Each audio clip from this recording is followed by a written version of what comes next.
আসসালামু আলাইকুম সুপ্রিয় দর্শক, আশা করি আপনারা সবাই ভালো আছেন। আজ আপনাদের সাথে শেয়ার করব মিনি জাফলং, গাইবান্ধাবাসীর জাফলং বা গরিবের জাফলং।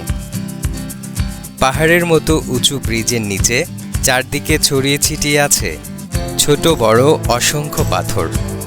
তার মধ্য দিয়ে প্রবাহিত হচ্ছে স্বচ্ছ শীতল জলরাশি।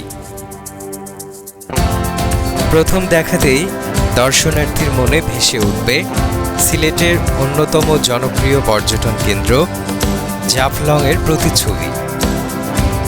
তাই তো তীব্র তাপদাহ থেকে একটু প্রশান্তির আশায় গাইবান্ধাবাসী ছুটছে জেলার বুক চিরে বয়ে চলা ঘাঘট নদীর এ স্থানটিতে।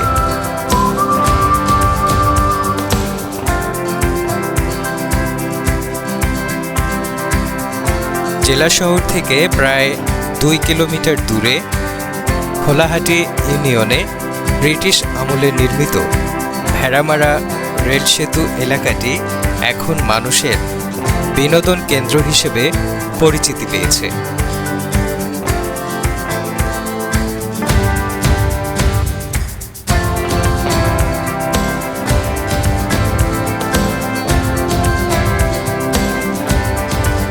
স্থানীয়রা জায়গাটিকে নাম দিয়েছে রোমান্টিক জাফলং।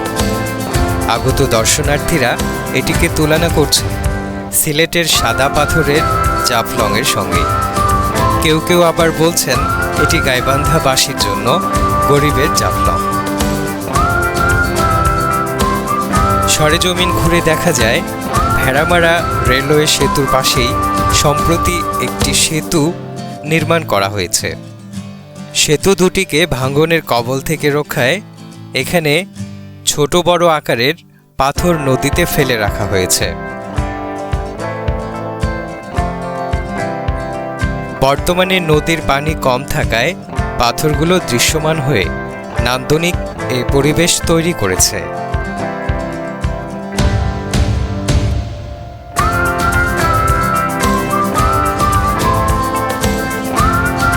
তীব্র তাপদাহ থেকে একটু প্রশান্তির আশায় এখানে ছুটছে শিশু, কিশোর আর যুবক সহ সব বয়সী মানুষ।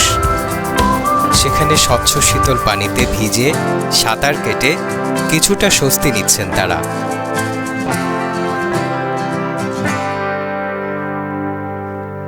দর্শনার্থীরা জানান তীব্র গরম থেকে প্রশান্তি সহ বিনোদনের জন্য বিভিন্ন এলাকার শত শত মানুষ আসছেন এখানে। তারা পানিতে নেমে ছবি এবং সেলফি তুলছেন।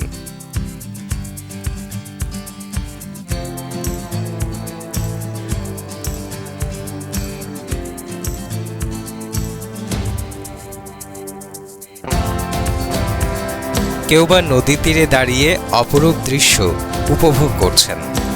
তারা আরও জানান গাইবান্ধায় দর্শনীয় স্থান খুব একটা নেই। কর্তৃপক্ষের উচিত অপরূপ এ স্থানটিকে সংরক্ষণ এবং সৌন্দর্য বর্ধন করতে নানামুখী উদ্যোগ নেওয়া।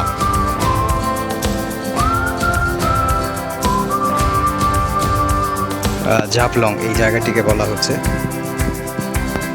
এখানকার পানির যে অবস্থা সেটি আপনারা দেখতে পাচ্ছেন। খোলাহাটি ইউনিয়ন পরিষদের চেয়ারম্যান মাসুম হক্কানি বলেন, কর্তৃপক্ষের সঙ্গে কথা বলে ভেড়ামারা ব্রিজ এলাকাটিকে আগামীতে একটি পর্যটন এলাকা হিসেবে গড়ে তুলতে উদ্যোগ নেওয়া হবে।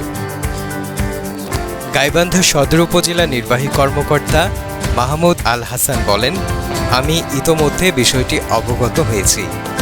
সরেজমিনে পরিদর্শন সাপেক্ষে এ বিষয়ে প্রয়োজনীয় উদ্যোগ গ্রহণ করা হবে। দর্শক, আমাদের ভিডিওটি যদি আপনাদের ভালো লেগে থাকে তাহলে অবশ্যই লাইক, কমেন্টস এবং শেয়ার করবেন।